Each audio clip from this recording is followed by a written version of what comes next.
जो बोले सो नर भगवान वाल्मीकि महाराज की जय। ये सी गुरु कृपा कीर्तन जत्था ਸਿੰਘਾਂ ਦੀਆਂ ਬੱਚੀਆਂ जिन्हों ने गुरु चरणों के विच हाजरी लगवाई है। तो मैं हुण बेनती करा कीर्तन जत्था उगी सतगुर कीर्तन जत्था उगी वालियां बच्चियां नूं वो गुरु चरणों के विच अपनी हाजरी लगवाउणगीआं। ते आपां गल कर रहे सी परम पिता परमात्मा भगवान वाल्मीकि महाराज जी ने योग शिष्ट के विच दस्सिया कि बंदिया तेरे अंदर बहुत वड्डी ताकत है, सिर्फ तैनूं प्रगट करने की तेरे विच शक्ति होनी चाहिए है कि मानस अंदर वर्तमान ताकत बड़ी महान बाणी योग विशिष्ट की उत्तम ब्रह्म ज्ञान घाट सिर्फ उपयोग की सोच समझ इंसान ज्ञान नाथ जे पावना वाल्मीकि भगवान परम पिता परमात्मा नूं जे ते पाउणा आ ते तैनूं अपने अंदर झाती मारनी पऊगी। अंदर ताकत ईश्वरी किन्ने जिहड़े तेरे अंदर ताकत आ उन्होंने तू किद्दां याद कर सकदा, किद्दां प्रगट होगी कि उहदे विच उन्होंने दस्सिया कि अंदर ताकत ईश्वरी वरतो गुरु समझाए कि जब तू गुरु वाला बन के सिमरन करेगा तो फिर तैनूं इस चीज़ का पता लगूगा। अंदर ताकत ईश्वरी वरतो गुरु समझाए अवगण सोझी अकल बिन बैठा पढ़दा पाए। वो बंदिया तू अवगुणा विच फस के अकल तो बिना बिना सोझी तो तू ये जिहड़ा दुख पा रहा है। अवगुण सोझी अकल बिन बैठा पढ़दा पाए चित है सूरत ब्रह्म दी। जिहड़ा तेरा मन है जिहड़ा तेरा चित है ये ब्रह्म दी उस परमात्मा की मूरत है। चित है सूरत ब्रह्म दी जे मन बने दना ज्ञान नाथ ईश्वर कहे आलस मनो गवा। कि बंदिया जे तैं उद्यमी मन जिहड़ी आलस है आलस बंदे नूं बड़ा कमज़ोर कर दिंदी है। आलसी बंदा आप भी डुबदा है तो नाल दियां नूं भी डुबदा है। इसलिए परम पिता परमात्मा ने सानूं योग शिष्ट दे विच बहुत कुछ दस्सिया है। उन्होंने कहा कि दृढ़ विश्वास वाला जिहड़ा बंदा आ वो हमेशा अपनी जिंदगी में कामयाब होता है। जिहड़ा उद्यमी बंदा आ वो अपनी जिंदगी में कामयाब होता है।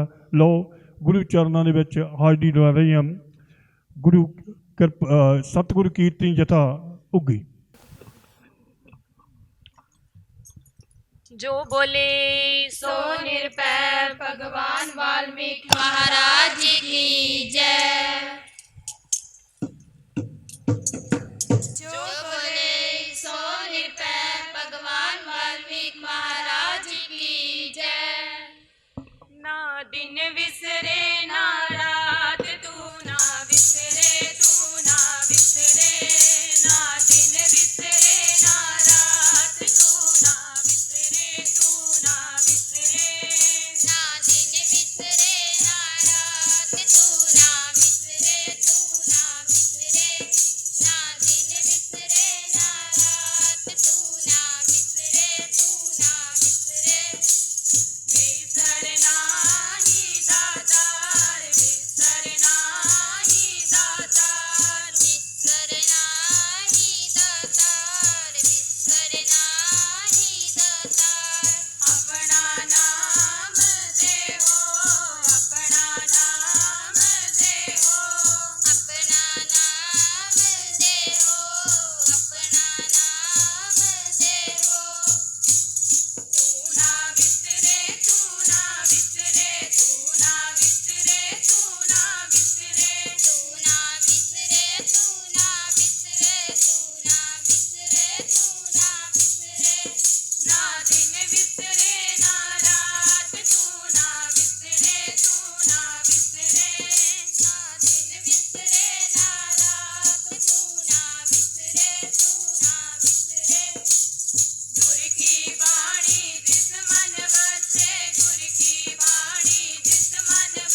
वाल्मीकि नाम रतन है,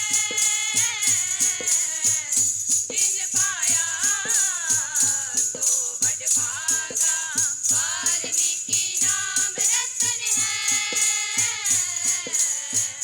जिन पाया सो बड़ भागा। ऐसे नाम दे सच का ब्रह्मंड,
जो बोले सो निरभै भगवान वाल्मीकि महाराज की जय।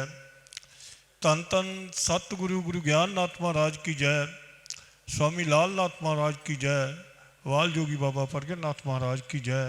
ये सी सतगुर कीर्तनी जथा उगी दे बच्चियां जिन्होंने गुरु चरणों के विच हाजरी लगवाई। मैं हुण बेनती करा बाबा मंगलदास जी वो गुरु चरणों के विच हाजरी लवाउणगे। बाबा मंगलदास जी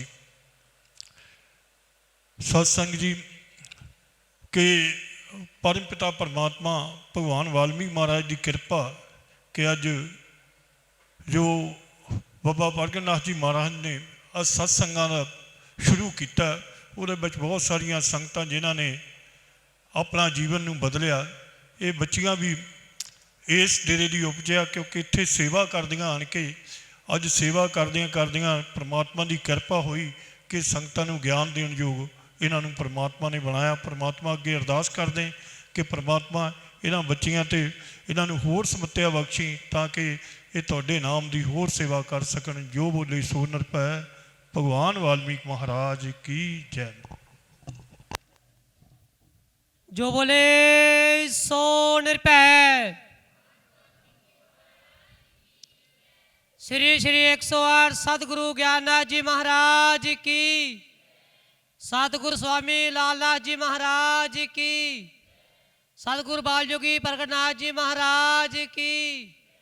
चौजी पातशाह सतगुरु पूरनाथ जी महाराज की। वाल्मीकि तीर्थ की।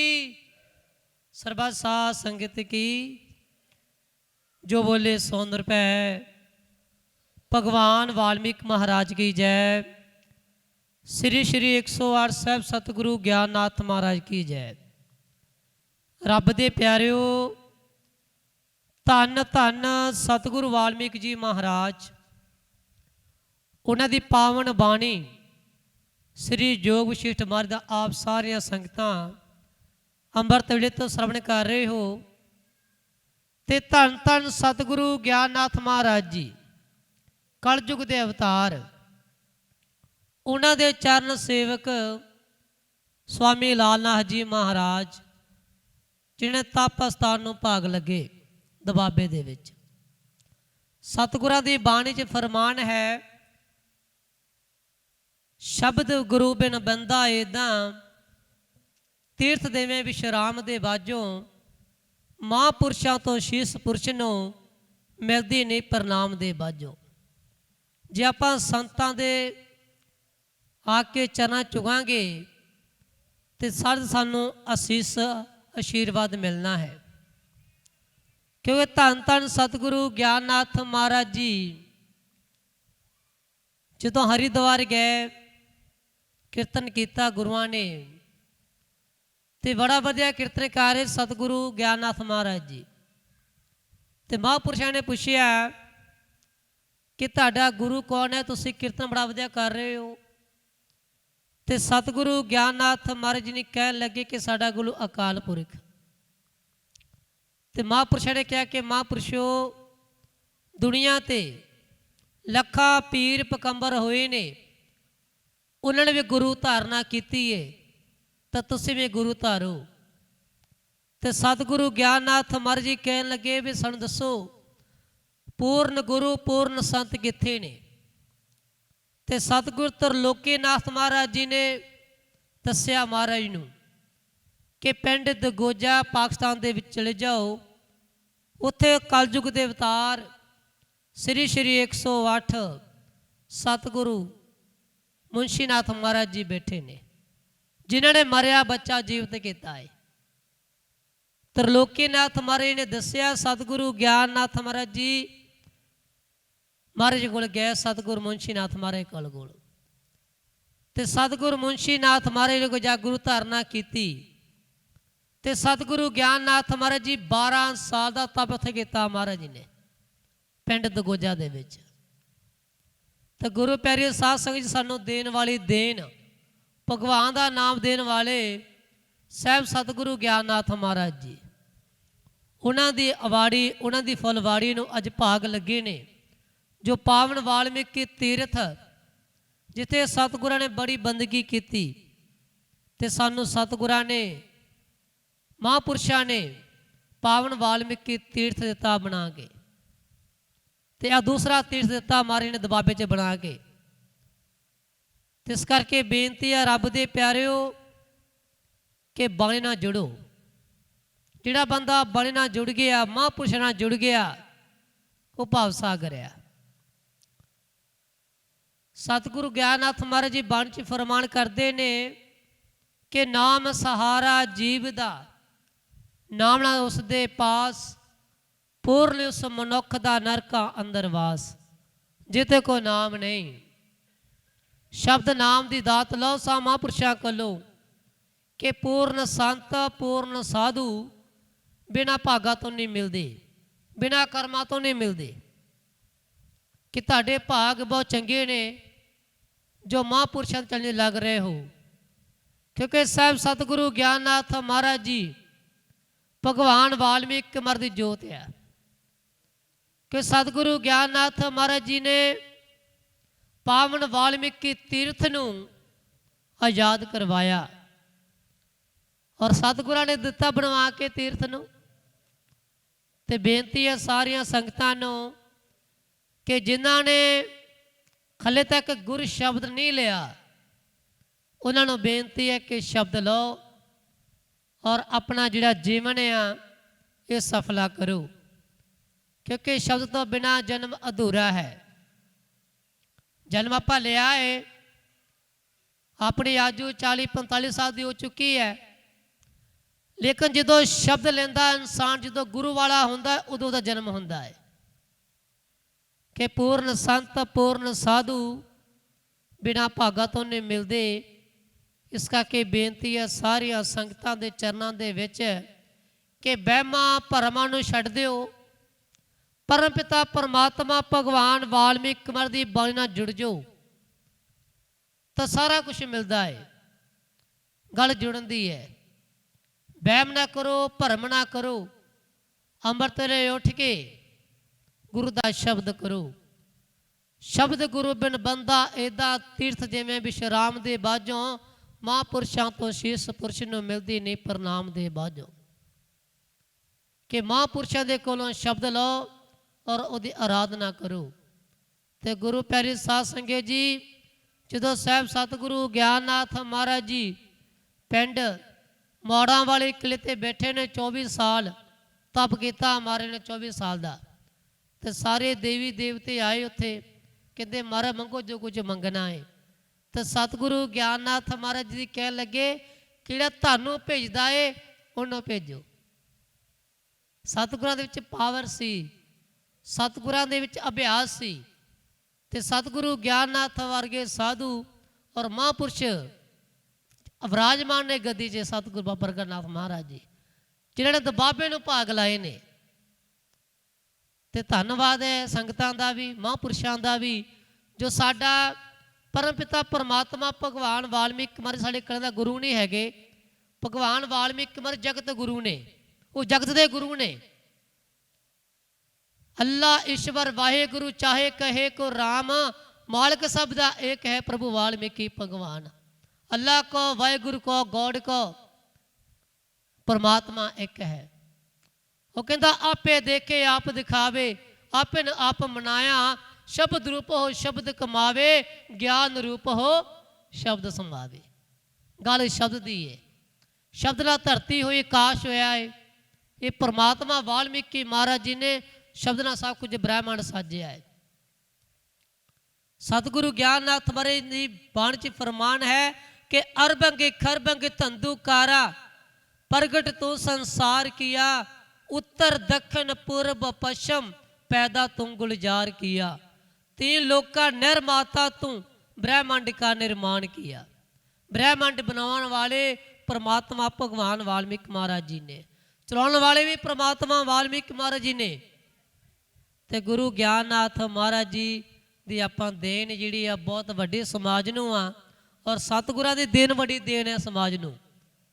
जो दबाबे 'च भाग लगे ने, स्वामी लाल नाथ महाराज जिथे आए उन्हें तप किया, तो अज तप अस्थान में भाग लगे ने। तो सतगुरु गुरु प्यारे साध संगत जी, ये बेनती है संगतां चरनां दे विच ਕਿ ਜਿਨ੍ਹਾਂ ਨੇ ਗੁਰੂ ਸ਼ਬਦ ਨਹੀਂ ਲਿਆ ਉਹ ਮਹਾਂਪੁਰਸ਼ਾਂ ਦੇ ਕੋਲੋਂ ਸ਼ਬਦ ਲਓ ਔਰ ਪਰਮਾਤਮਾ ਦੀ ਬਾਣੀ ਨੂੰ ਪੜ੍ਹੋ ਔਰ ਬਾਣੀ ਨਾਲ ਜੁੜ ਜਾਵੋ। ਇੰਨੇ ਕਿ ਬੇਨਤੀ ਪ੍ਰਵਾਨ ਕਰਿਓ। ਜੋ ਬੋਲੇ 100 ਰੁਪਏ। ਭਗਵਾਨ ਵਾਲਮੀਕ ਮਹਾਰਾਜ ਕੀ ਜੈ। ਸ੍ਰੀ ਸ੍ਰੀ 108 ਸਾਹਿਬ ਸਤਿਗੁਰੂ ਗਿਆਨਨਾਥ ਮਹਾਰਾਜ ਕੀ ਜੈ। ਸਰਬਤ ਸਾਧ ਸੰਗਤ ਕੀ ਜੈ। ਜੋ ਬੋਲੇ 100 ਰੁਪਏ। श्री श्री 108 सतगुरु ज्ञाननाथ महाराज की। सतगुरु स्वामी लालनाथ जी महाराज की। सतगुरु बालयोगी प्रकटनाथ जी महाराज की। चौजी पातशाह सतगुरु पूर्णनाथ जी महाराज की। सर्वसाध संगत की जय। जो बोले 100 रुपये। भगवान वाल्मीकि महाराज की जय। इस बाबा मंगलनाथ जी जिन्हों ने गुरु चरणों के विच अपनी हाजरी लगवाई तो संगतां नूं वहमां भरमां चों उपर उठण की गल कीती ते सतगुरु ज्ञाननाथ महाराज जी ने भी अपनी बाणी दे विच दस्सिया कि श्री योग शिष्ट विच भगवान वाल्मीकि महाराज जी ने दस्सिया कि बंदिया ये वहम भरम जिहड़े ये कुछ नहीं है कि बहुत सारे लोग जिहड़े कि कहते जो किस्मत में लिखिया परम पिता परमात्मा भगवान किसी की किस्मत माड़ी नहीं लिखता। तो श्री योग शिष्ट में परम पिता परमात्मा भगवान वाल्मीकि महाराज जी ने समझाया किस्मत तू समझदा किनू है। उन्होंने किस्मत कोशिश का नाम दसिया तो कर्म कम का नाम दसिया। उन्हें कहा कि श्लोक राही दसिया कि किस्मत झूठी कल्पना। किस्मत झूठी कल्पना करे अज्ञानी लोक बुद्धिमान जो मेहनती ते सही करया कर योग। दृढ़ विश्वासी हौसला ते आलस वड्डा रोग। ज्ञान नाथ ब्रह्म भक्त नाम भजन पर योग। परम पिता परमात्मा अपनी वाणी राही समझाते हैं कि किस्मत जिहड़ी आ वो कोशिश का ना आ। किस्मत अपनी आप बनानी पैंदी आ ते जिहड़े लोग अज्ञानी आ वो हार जाते आ। हारना नहीं चाहिए बंदे नूं अपने आप ते देखना चाहिए। परम पिता परमात्मा सानू बार बार योग शिष्ट विच समझाते हैं कि बंदिया परमात्मा तेरे अंदर है, तेरे विच प्रगट करन दी शक्ति होनी चाहिए। मैं बेनती करा साडे बहुत सत्कारयोग बाबा बलजिंदर सिंह जी वो संगतां नूं गुरु चरणों के नाल जोड़नगे। बाबा बलजिंदर सिंह जी। जो बोले 100 रुपये। भगवान वाल्मीकि महाराज की जय। श्री श्री 108 सतगुरु गुरु ज्ञाननाथ महाराज की जय। सो गुरु रूप गुरु प्यारी सत्संगत जी हफ्तावारी सत्संग दे विच अज आपां जुड़ बैठे हाँ। सो सत्संगत जी जिहड़ा सत्संग है ये बड़े भागां दे नाल मिलदा है। सो किते ना किते साडे पिछले कोई चंगे कर्म जिहड़े है उन्हां दा ही ये फल है कि सानू आ सत्संग दे विच बैठण दा सुभाग प्राप्त होया है। क्योंकि सत्संगत जी जे आपां अज दे समय दी गल करिए ते अज दे समय दे विच ये जिहड़ा इंसान है ये इन्ना क अपनियां वासनावां इच्छावां दे विच उलझ गया है कि इस दे कोल अपने आप ते विचार करन लई कुछ समा ही नहीं है। ईश्वर दे बारे की विचार कर सकता है। इस करके साध संगत जी सानू लोड़ है उस परमेश्वर दा भी सिमरन करन दी, उन्हां बारे भी कुछ ना कुछ जानन दी। क्योंकि ये जिहड़ा मनुखी जन्म सानू मिलिया है जे आपां इहदे वल झाती मारीए अपना जिहड़ा बचपन सी बचपन तो फिर जोबन अवस्था आ गई ਔਰ ਜਵਾਨੀ ਤੋਂ ਬਾਅਦ ਬਿਰਧ ਅਵਸਥਾ ਆ ਗਈ। ਔਰ ਬਿਰਧ ਅਵਸਥਾ ਤੋਂ ਬਾਅਦ ਆਪਾਂ ਜਾਣਦੇ ਹੀ ਹਾਂ ਕਿ ਮ੍ਰਿਤੂ ਨੇ ਆ ਜਾਣਾ ਹੈ, ਭਾਵ ਮੌਤ ਨੇ ਆ ਜਾਣਾ ਹੈ। ਪਰ ਸਾਧ ਸੰਗਤ ਜੀ, ਜਿੰਨੇ ਵੀ ਇਨਸਾਨ ਆਪਾਂ ਇਸ ਸਤਸੰਗ ਦੇ ਵਿੱਚ ਬੈਠੇ ਹਾਂ, ਕਦੇ ਆਪਾਂ ਵਿਚਾਰ ਕੀਤੀ ਹੈ ਆਪਣੇ ਜੀਵਨ ਦੇ ਵਿੱਚ ਕਿ ਜਿਹੜਾ ਸਾਡਾ ਬਚਪਨ ਸੀ ਉਸ ਦੇ ਵਿੱਚ ਸਾਡਾ ਸੁਭਾਅ ਕਿਹੋ ਜਿਹਾ ਸੀ, ਜੋਬਨ ਅਵਸਥਾ 'ਚ ਕਿਹੋ ਜਿਹਾ ਹੈ, ਔਰ ਜੋ ਬਿਰਧ ਅਵਸਥਾ ਦੇ ਵਿੱਚ ਬੈਠੇ ਨੇ ਉਹਨਾਂ ਦਾ ਸੁਭਾਅ ਕਿਹੋ ਜਿਹਾ, ਕਿੰਨੀ ਕੁ ਸਾਡੇ ਵਿੱਚ ਪਰਿਵਰਤਨ ਹੈ, ਚਾਹੇ ਤਬਦੀਲੀ ਹੈ। ਇਹ ਕਦੇ ਸਾਧ ਸੰਗਤ ਜੀ ਵਿਚਾਰ ਕੀਤੀ? ਕਿਉਂਕਿ ਆਪਾਂ ਗੱਲ ਕੀਤੀ ਸਤਸੰਗ ਦੇ ਵਿੱਚ, ਔਰ ਜਿਹੜੇ ਸਤਸੰਗੀ ਨੇ ਸਾਧ ਸੰਗਤ ਜੀ, ਮਹਾਰਾਜ ਕਹਿੰਦੇ ਕਿ ਸਤਸੰਗ ਏਕ ਹੀ ਪਲ ਕਾ ਸੁਰਗਨ ਦੇ ਦਿਖਾਏ। ਔਰ ਜਿਨ੍ਹਾਂ ਨੇ ਇੱਕ ਪਲ ਵੀ ਸਤਸੰਗ ਨੂੰ ਸਤਸੰਗ ਕਰਕੇ ਜਾਣਿਆ ਹੈ, ਉਹਨਾਂ ਨੇ ਉਸ ਸਵਰਗ ਨੂੰ ਜਾਣਿਆ ਹੈ। ਔਰ ਇਸ ਕਰਕੇ ਆਪਾਂ ਗੱਲ ਕਰ ਰਹੇ ਹਾਂ ਕਿ ਆਪਣੇ ਆਪ ਦੇ ਵਿਚਾਰ ਕਰਨ ਦੀ। ਸੋ ਮਹਾਰਾਜ ਦਾ ਇੱਕ ਛੋਟਾ ਜਿਹਾ ਸ਼ਲੋਕ ਹੈ, ਥੋੜ੍ਹੀ ਜਿਹੀ ਆਪਾਂ ਉਸ 'ਤੇ ਵਿਚਾਰ ਕਰਾਂਗੇ।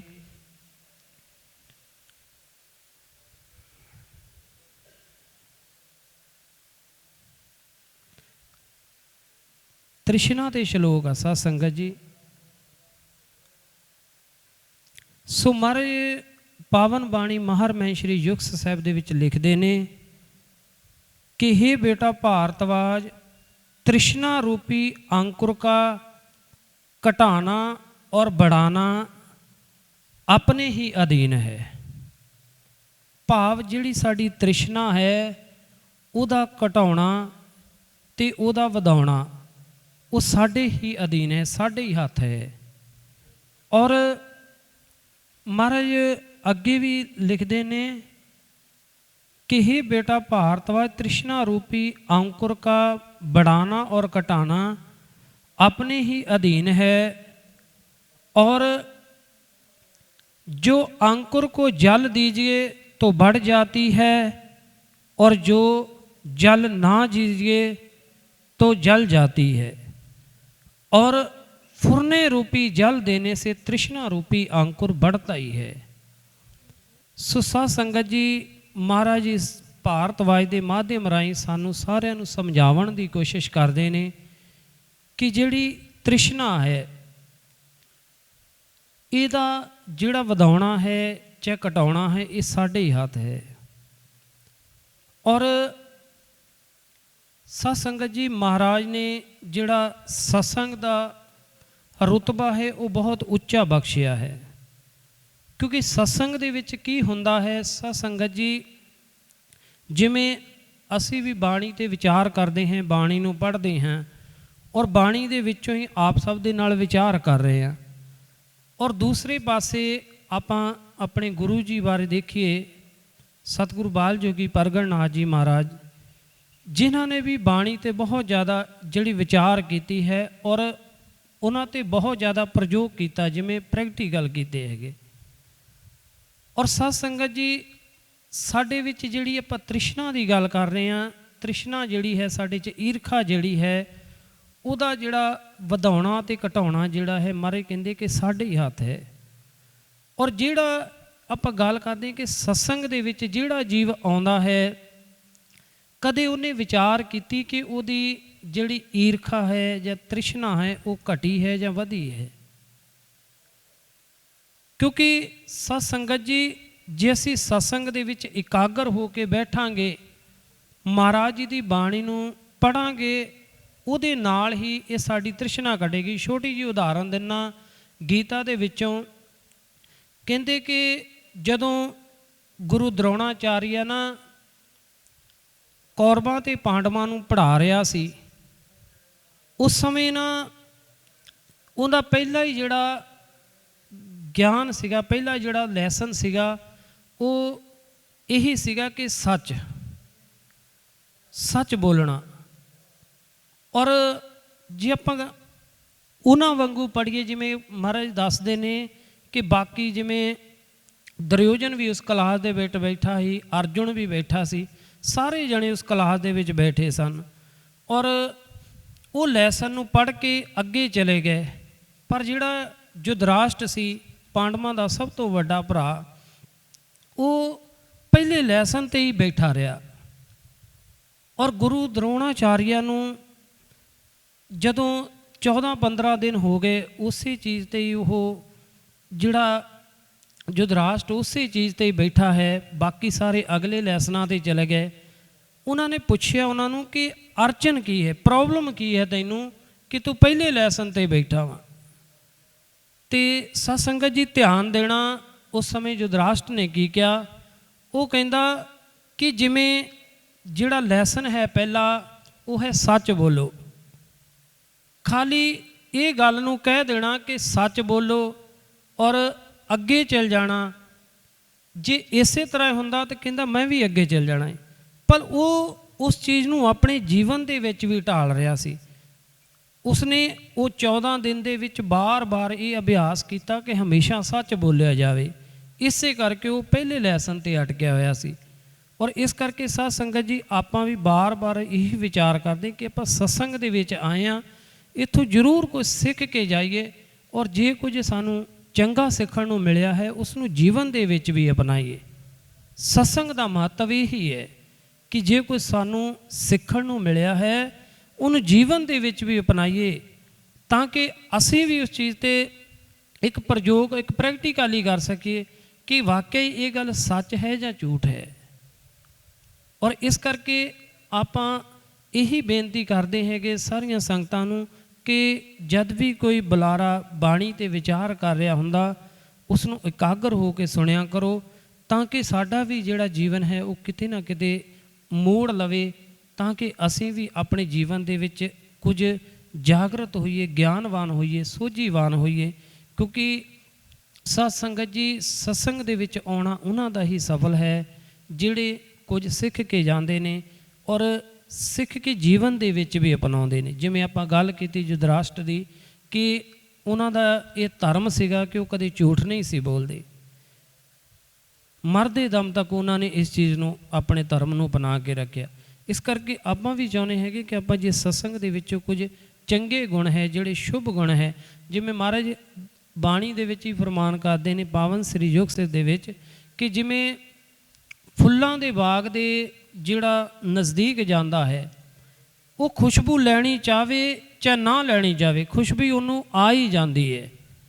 ਇਸੇ ਤਰ੍ਹਾਂ ਇਸ ਸੰਗਤ ਜੀ ਜਿਹੜੇ ਬੁਲਾਰੇ ਨੇ ਚਾਹੇ ਸੰਤ ਮਹਾਂਪੁਰਸ਼ ਨੇ, ਉਹ ਪ੍ਰਵਚਨ ਕਰਦੇ ਹੀ ਹੈ, ਚਾਹੇ ਕੋਈ ਉਹਨੂੰ ਗ੍ਰਹਿਣ ਕਰੇ ਚਾਹੇ ਨਾ ਕਰੇ, ਪਰ ਜਿਹੜਾ ਕਰ ਲਵੇਗਾ ਆਨੰਦ ਉਹਨੂੰ ਹੋਵੇਗਾ। ਜਿਵੇਂ ਜਿਹੜਾ ਬਾਗ ਦੇ ਵਿੱਚ ਗਿਆ ਉਹਨੇ ਖੁਸ਼ਬੂ ਨੂੰ ਗ੍ਰਹਿਣ ਕੀਤਾ, ਉਹਨੂੰ ਆਨੰਦ ਆਇਆ। ਔਰ ਜਿਹੜਾ ਨਹੀਂ ਸੀ ਲੈਣਾ ਚਾਹੁੰਦਾ, ਖੁਸ਼ਬੂ ਤਾਂ ਉਹਨੂੰ ਵੀ ਪ੍ਰਾਪਤ ਹੋਈ ਪਰ ਆਨੰਦ ਨਹੀਂ ਉਹਨੂੰ ਮਿਲਿਆ। ਉਹਦਾ ਕਾਰਨ ਇਹੀ ਹੈ ਸਤ ਸੰਗਤ ਜੀ ਕਿ ਜਿਵੇਂ ਜਿਵੇਂ ਅਸੀਂ ਸਤਸੰਗ ਦੇ ਵਿੱਚ ਆਵਾਂਗੇ ਜ਼ਰੂਰ ਸਾਡੇ ਜੀਵਨ ਦੇ ਵਿੱਚ ਤਬਦੀਲੀ ਆਊਗੀ, ਸਾਡੀ ਜਿਹੜੀ ਤ੍ਰਿਸ਼ਨਾ ਹੈ ਉਹ ਘਟੇਗੀ ਔਰ ਅਸੀਂ ਮਹਾਰਾਜ ਜੀ ਦੇ ਸੇਵਕ ਵੀ ਪੱਕੇ ਹੁੰਦੇ ਜਾਵਾਂਗੇ।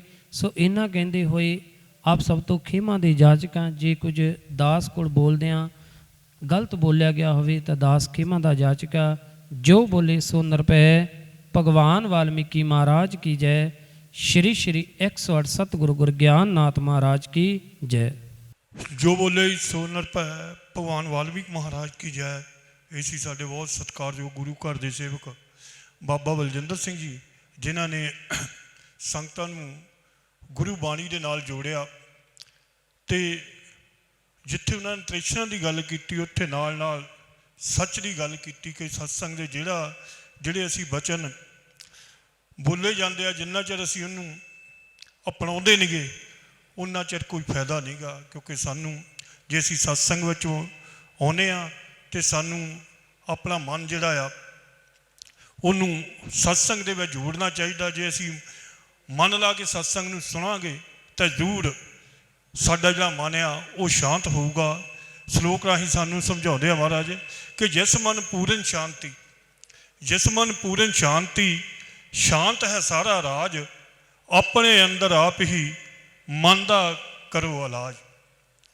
ਤ੍ਰਿਸ਼ਨਾ ਦੀ ਅਗਨੀ ਬੁਝੇ, ਕਿ ਜਿਹੜੀ ਬਾਬਾ ਜੀ ਨੇ ਤ੍ਰਿਸ਼ਨਾ ਦੀ ਗੱਲ ਕੀਤੀ ਕਿ ਉਹ ਬਚਪਨ ਤੋਂ ਲੱਗ ਕੇ ਜਵਾਨੀ ਤੱਕ ਜਿੱਦਾਂ ਜਿੱਦਾਂ ਇਨਸਾਨ ਵਧੀ ਜਾਂਦਾ ਉੱਦਾਂ ਉੱਦਾਂ ਜਿਹੜੀ ਤ੍ਰਿਸ਼ਨਾ ਆ ਉਹ ਵਧੀ ਜਾ ਰਹੀ ਆ, ਉਹ ਨਹੀਂ ਘਟ ਰਹੀ। ਬੇਸ਼ੱਕ ਬੰਦਾ ਬੁੱਢਾ ਵੀ ਹੋ ਜਾਂਦਾ, ਜਿਹੜੀ ਤ੍ਰਿਸ਼ਨਾ ਉਹ ਖਤਮ ਨਹੀਂ ਹੁੰਦੀ। ਤ੍ਰਿਸ਼ਨਾ ਨੂੰ ਘਟਾਉਣ ਦਾ ਇੱਕੋ ਇੱਕ ਸਬਕ ਹੈ, ਉਹ ਹੈ ਬਾਣੀ। ਤੇ ਸ਼ਲੋਕ ਰਾਹੀਂ ਸਾਨੂੰ ਦੱਸਿਆ ਕਿ ਤ੍ਰਿਸ਼ਨਾ ਦੀ ਅਗਨੀ ਬੁਝੇ। ਤ੍ਰਿਸ਼ਨਾ ਦੀ ਜਿਹੜੀ ਅਗਨੀ ਆ ਉਹ ਬਾਣੀ ਤੋਂ ਬਿਨਾਂ ਜਿਹੜੀ ਆ ਉਹ ਬੁਝ ਨਹੀਂ ਸਕਦੀ। ਤ੍ਰਿਸ਼ਨਾ ਦੀ ਅਗਨੀ ਬੁਝੇ ਪੂਰਨ ਹੋਵਨ ਕਾਜ, ਗਿਆਨ ਨਾਥ ਪ੍ਰਵਚਨ ਕਹੇ ਵਾਲਮੀਕ ਮਹਾਰਾਜ। ਇਹ ਜਿਹੜੇ ਬਚਨ ਆ ਪਰਮ ਪਿਤਾ ਪਰਮਾਤਮਾ ਭਗਵਾਨ ਵਾਲਮੀਕ ਮਹਾਰਾਜ ਜੀ ਦੇ ਆ ਕਿ ਜੇ ਅਸੀਂ ਇਹਨਾਂ ਨੂੰ ਆਪਣੀ ਜ਼ਿੰਦਗੀ ਦੇ ਵਿੱਚ ਢਾਲਾਂਗੇ ਤਾਂ ਜ਼ਰੂਰ ਅਸੀਂ ਆਪਣੀ ਜ਼ਿੰਦਗੀ ਦੇ ਵਿੱਚ ਸੁੱਖ ਪਾਵਾਂਗੇ। ਮੈਂ ਹੁਣ ਬੇਨਤੀ ਕਰਾਂ ਗੁਰੂ ਘਰ ਦੇ ਸੇਵਕ ਬਾਬਾ ਭਾਈ ਗੁਰਪ੍ਰੀਤ ਜੀ, ਉਹ ਗੁਰੂ ਚਰਨਾਂ ਦੇ ਵਿੱਚ ਆਪਣੀ ਹਾਜ਼ਰੀ ਲਵਾਉਣਗੇ। ਗੁਰਪ੍ਰੀਤ ਜੀ, ਜੋ ਬੋਲੇ ਸੋ ਨਿਰਭੈ, ਭਗਵਾਨ ਵਾਲਮੀਕ ਮਹਾਰਾਜ ਕੀ ਜੈ। ਸਾਨੂੰ ਗੁਰੂ ਅੱਖਾਂ ਦਿੰਦਾ। ਕੀ ਦਿੰਦਾ ਗੁਰੂ? ਅੱਖਾਂ। ਗੁਰੂ ਸਾਨੂੰ ਉਹ ਅੱਖ ਦਿੰਦਾ ਪਰਮਾਤਮਾ ਨੂੰ ਦੇਖਣ ਦੀ, ਪਰਮਾਤਮਾ ਦੇ ਸਿਮਰਨ ਦੀ, ਪਰਮਾਤਮਾ ਦੀ ਕੀਰਤੀ ਦੀ, ਪਰਮਾਤਮਾ ਦੇ ਬਚਨ ਦੀ। ਗੁਰੂ ਪਿਆਰਿਓ, ਇੱਕ ਉਦਾਹਰਨ ਦੇ ਰਿਹਾ। ਇੱਕ ਘਰ ਦੇ ਵਿੱਚ ਦੋ ਧਰਤੀ ਮਾਤਾ ਦੇ ਪੁੱਤਰ ਆ। ਧਰਤੀ ਮਾਤਾ ਆ, ਉਹਦੇ ਦੋ ਪੁੱਤਰ ਆ। ਦੋਨੋਂ ਪੁੱਤਰ ਇੱਕੋ ਹੀ ਮਾਤਾ ਦੇ ਆ। ਦੋਨੋਂ ਇੱਕ ਮੰਜੇ ਤੇ ਸੁੱਤੇ। ਇੱਕ ਉੱਠ ਜਾਂਦਾ, ਉੱਠ ਕੇ ਆਪਣਾ ਕਰਮ ਕਰਕੇ ਵਾਪਸ ਆ ਜਾਂਦਾ, ਇੱਕ ਸੁੱਤਾ ਪਿਆ। ਹੁਣ ਜਿਹੜਾ ਸੁੱਤਾ ਪਿਆ ਉਹ ਸੁਪਨੇ ਦੇਖ ਰਿਹਾ, ਉਹ ਦੇਖੀ ਜਾ ਰਿਹਾ, ਸੁਪਨਿਆਂ ਦੇ ਵਿੱਚ ਸੋਚੀ ਜਾ ਰਿਹਾ। ਹੁਣ ਜਿਹੜਾ ਉੱਠ ਕੇ ਗਿਆ, ਉਹ ਜਿਹੜਾ ਉਹਨੇ ਕਰਮ ਕਰਨਾ ਸੀ ਕਰਕੇ ਵਾਪਸ ਆ ਗਿਆ। ਜਿਹੜਾ ਸੁੱਤਾ ਉਹ ਸੁਪਨੇ ਦੇਖ ਰਿਹਾ। ਹੁਣ ਗੁਰੂ ਪਿਆਰੋ, ਜਿਹੜਾ ਜਾਗਦਾ ਹੈ ਉਹਨੂੰ ਘਰ ਦਾ ਪਤਾ ਲੱਗ ਗਿਆ, ਇੱਥੇ ਗੰਦ ਆ, ਇੱਥੋਂ ਸਫਾਈ ਕਰਨੀ। ਜਿਹੜਾ ਸੁੱਤਾ ਹੈ ਉਹਨੂੰ ਪਤਾ ਹੀ ਨਹੀਂ ਲੱਗਾ ਉਹਨੂੰ ਕੁਝ ਪਤਾ, ਸੁਪਨੇ 'ਚ ਹੀ ਨਿਕਲ ਗਿਆ। ਇੱਦਾਂ ਹੀ ਆਪਾਂ ਸੁੱਤੇ ਪਏ। ਜਿਹੜੇ ਸਾਡੇ ਕੋਲ ਜਾਗਦੇ ਰੋਲਾ ਪਾਉਂਦੇ, ਘਰ ਨੂੰ ਦੇਖਦੇ, ਘਰ 'ਚ ਗੰਦ ਹੈ, ਸਫਾਈ ਕਰਨੀ ਹੈ। ਸੁੱਤੇ ਇੱਕੋ ਹੀ ਮੰਜੇ ਤੇ ਆਪਾਂ, ਸਾਰੇ ਸੌਂਦੇ ਵੀ ਉੱਥੇ ਹੀ ਹੈ, ਉੱਠਦੇ ਵੀ ਉੱਥੇ, ਸਿੱਖ ਵੀ ਉੱਥੇ ਉੱਠਦਾ, ਹਿੰਦੂ ਵੀ ਉੱਥੇ, ਬਾਹਮਣ ਵੀ, ਸਾਰੇ ਸਿੱਖ ਉੱਠਦੇ ਹੈ, ਪਰ ਉਹ ਜਾਗਦੇ ਆ, ਉਹ ਆਪਣੇ ਘਰ ਦੀ ਸਫਾਈ ਕਰਦੇ। ਆਪਾਂ ਸੁੱਤੇ ਸੁਪਨੇ ਹੀ ਲਈ ਜਾਂਦੇ। ਆਪਾਂ ਵੀ ਉਸੇ ਧਰਤੀ ਦੇ ਪੁੱਤਰ ਆ, ਆਪਾਂ ਵੀ ਉਹੀ ਖਾਂਦੇ। ਗੁਰੂ ਪਿਤਾ ਆਪਣੀ ਗੁਰਬਾਣੀ ਦੇ ਅੰਦਰ ਨਿਰਮਾਣ ਪ੍ਰਕਰਨ, ਦੋ ਸ਼ਿਸ਼ ਹੁੰਦੇ ਇੱਕ ਗੁਰੂ ਦੇ। ਗੁਰੂ ਜੰਗਲ 'ਚ ਬੈਠਾ ਮੇਨ, ਬਿਲਕੁਲ ਮੌਨ। ਦੋਨੋਂ ਸ਼ਿਸ਼ ਜਾ ਕੇ ਆਪਣੇ ਗੁਰੂ ਨੂੰ ਬਚਨ ਕਰਦੇ ਕਿ ਮਹਾਰਾਜ ਜੰਗਲ ਦੇ ਵਿੱਚ ਕੀ ਆ, ਸਾਨੂੰ ਇਹਦੇ ਬਾਰੇ ਗਿਆਨ ਦਿਓਗੇ। ਗੁਰੂ ਨੇ ਉੱਤਰ ਨਹੀਂ ਦਿੱਤਾ। ਗੁਰੂ ਨੇ ਇਹ ਉੱਤਰ ਦਿੱਤਾ ਕਿ ਭਾਈ ਤੁਸੀਂ ਜੰਗਲ 'ਚ ਵੜ ਜਾਓ, ਤੁਹਾਨੂੰ ਆਪਣੇ ਆਪ ਪਤਾ ਲੱਗੂਗਾ ਕਿ ਜੰਗਲ ਦੇ ਵਿੱਚ ਕੀ ਹੈ। ਜੰਗਲ ਦੇ ਵਿੱਚ ਕੰਡੇ ਵੀ ਹੈ, ਜੰਗਲ ਦੇ ਵਿੱਚ ਸ਼ੇਰ ਵੀ ਹੈ, ਜੰਗਲ ਦੇ ਵਿੱਚ ਹਾਥੀ ਵੀ ਹੈ, ਔਰ ਜੰਗਲ ਦੇ ਵਿੱਚ ਬਹੁਤ ਕੁਛ ਆ। ਡਰ ਲੱਗਦਾ ਸਾਨੂੰ ਜੰਗਲ ਤੋਂ। ਗੁਰੂ ਨੇ ਉੱਤਰ ਦੇ ਦਿੱਤਾ ਔਰ ਦੋਨੋਂ ਸ਼ਿਸ਼ ਚਲ ਗਏ। ਇੱਕ ਥੋੜਾ ਅੱਗੇ ਗਿਆ, ਉਹਦੇ ਕੰਡੇ ਲੱਗੇ। ਕਹਿੰਦਾ ਇੱਥੇ ਤਾਂ ਬੜੇ ਕੰਡੇ ਐ, ਡਰ ਲੱਗਦਾ ਅੱਗੇ ਜਾਣ ਨੂੰ। ਦੂਜਾ ਗਿਆ, ਉਹਦੇ ਵੀ ਲੱਗੇ, ਉੱਥੇ ਰੁਕ ਗਏ, ਵਾਪਸ ਆ ਗਏ। ਫਿਰ ਗੁਰੂ ਕੋ ਆਏ ਕਿ ਮਹਾਰਾਜ ਬਹੁਤ ਕੰਡੇ ਹੈ। ਉਹ ਫਿਰ ਅੱਗੇ ਜਾਂਦਾ, ਹੌਸਲਾ ਕਰਕੇ ਅੱਗੇ ਨਿਕਲ ਜਾਂਦਾ। ਇੱਕ ਨੂੰ ਫੁੱਲ ਮਿਲ ਜਾਂਦਾ, ਖੁਸ਼ਬੂ ਲੈਣੀ ਸਿੱਖ ਜਾਂਦਾ। ਜਿਵੇਂ ਭਵਰਾ ਖੁਸ਼ਬੂ ਲੈਂਦਾ, ਫੁੱਲ 'ਚੋਂ ਖੁਸ਼ਬੂ ਲੈਂਦਾ ਨਾ ਭਵਰਾ, ਉਹ ਜੰਗਲ 'ਚ ਬਹਿ ਕੇ ਉੱਥੋਂ ਫੁੱਲਾਂ ਦੀ ਖੁਸ਼ਬੂ ਲੈਣ ਲੱਗ ਪੈਂਦਾ। ਦੂਸਰਾ ਉੱਥੇ ਖੁਸ਼ਬੂ ਤੇ ਰੁਕ ਜਾਂਦਾ, ਕਹਿੰਦਾ ਬੜੀ ਸੁੰਦਰ ਖੁਸ਼ਬੂ ਆ। ਆਪਾਂ ਸੰਸਾਰ ਦੀ ਖੁਸ਼ਬੂ ਲਈ ਜਾ ਰਹੇ, ਸੁੰਦਰਤਾ ਦੇਖੀ ਜਾਂਦੇ। ਦੂਸਰਾ ਹੋਰ ਅੱਗੇ ਜਾਂਦਾ, ਉਹਨੂੰ ਗੁਰੂ ਕਹਿੰਦਾ ਹੋਰ ਅੱਗੇ ਜਾ। ਉਹਨੂੰ ਚੰਦਨ ਦੀ ਲੱਕੜ ਮਿਲਦੀ। ਦੂਸਰੇ ਨੂੰ ਜਦੋਂ ਚੰਦਨ ਦੀ ਲੱਕੜ ਮਿਲਦੀ, ਉਹ ਕਹਿੰਦਾ ਮਹਾਰਾਜ ਇੱਥੇ ਤਾਂ ਬੜੀ ਖੁਸ਼ਬੂ ਆ, ਚੰਦਨ ਹੀ ਚੰਦਨ ਆ। ਔਰ ਜਿਹੜਾ ਫੁੱਲਾਂ ਦੀ ਖੁਸ਼ਬੂ ਲੈਂਦਾ ਹੁੰਦਾ, ਉਹ ਉੱਥੇ ਇੱਕ ਅੜਿਆ ਦੇਖੀ ਜਾਂਦਾ। ਚੰਦਨ ਵਾਲਾ ਵੀ ਚੰਦਨ ਤੇ ਅੜ ਗਿਆ। ਚੰਦਨ ਵਾਲਾ ਫਿਰ ਵਾਪਸ ਆ ਜਾਂਦਾ, ਆਪਣੇ ਗੁਰੂ ਨੂੰ ਪੁੱਛਦਾ ਕਿ ਮਹਾਰਾਜ ਚੰਦਨ ਮਿਲੀ। ਗੁਰੂ ਉਹਨੂੰ ਫਿਰ ਉੱਤਰ ਦਿੰਦਾ, ਪੁੱਤਰ ਹੋਰ ਅੱਗੇ ਜਾ। ਬਹੁਤ ਕੁਛ ਹੈ ਇਹਦੇ ਵਿੱਚ। ਹੋਰ ਅੱਗੇ ਜਾਂਦਾ, ਉਹਨੂੰ ਸੋਨਾ ਮਿਲਦਾ। ਸੋਨੇ ਦੀ ਬੜੀ ਚਮਕ ਹੈ, ਸੋਹਣਾ ਆ, ਸੋਨੇ ਵੱਲ ਦੇਖ ਕੇ ਆਪਾਂ ਪ੍ਰਭਾਵ ਹੋ ਜਾਂਦੇ। ਉਹ ਸੋਨੇ ਤੋਂ ਰੁਕ ਜਾਂਦਾ। ਫੁੱਲ ਵਾਲਾ ਫੁੱਲ ਕੋਈ ਬੈਠਾ, ਉਹ ਫੁੱਲ ਤੋਂ ਅੱਗੇ ਨਹੀਂ ਜਾਂਦਾ। ਸੋਨੇ ਵਾਲਾ ਸੋਨੇ ਕੋ ਚਲਾ ਗਿਆ। ਜਾਂਦਾ ਜਾਂਦਾ ਸੋਨੇ ਤੋਂ ਵੀ ਅੱਗੇ ਕਹਿੰਦਾ ਇੱਕ ਹੋਰ ਅੱਗੇ ਜਾ, ਉੱਥੇ ਹੀਰਾ ਆ। ਹੀਰੇ ਕੋ ਪਹੁੰਚ ਜਾਂਦਾ। ਜਦੋਂ ਹੀਰੇ ਕੋ ਪਹੁੰਚਦਾ, ਦੇਖਦਾ ਸੁੰਦਰਤਾ ਹੀਰੇ ਦੀ, ਬੜੀ ਸੁੰਦਰ ਹੀਰਾ, ਇੰਨੀ ਖੁਸ਼ਬੂ ਹੀਰੇ ਦਾ ਪ੍ਰਕਾਸ਼ ਇੰਨਾ, ਜਿਹੜਾ ਮਨੁੱਖ ਹੀਰੇ ਦੇ ਮੂਹਰੇ ਜਾਂਦਾ ਹੀਰੇ ਵਰਗਾ ਹੀ ਹੋ ਜਾਂਦਾ।